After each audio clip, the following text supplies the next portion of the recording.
ઇન્દ્રે શું કર્યું તું? બીજું કશું જ નહીં, કટુ વચન, કડવું વાક્ય, કટુ વચન.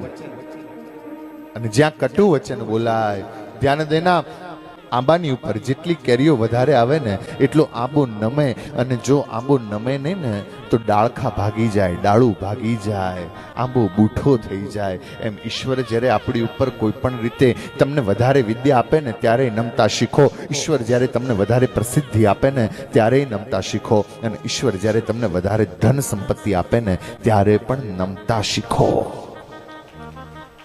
નહીં તો બૂઠા થઈ જશે. અને જેટલું વધારે આપે, જેટલી વધારે પ્રસિદ્ધિ આપે એટલું વધારે નમો, જેટલું વધારે સંપત્તિ આપે એટલું વધારે નમો, અને જેટલી વધારે બુદ્ધિ આપે એટલું વધારે. સ્કૂલમાં લખેલું હતું, વિદ્યા વિનયથી શોભે છે.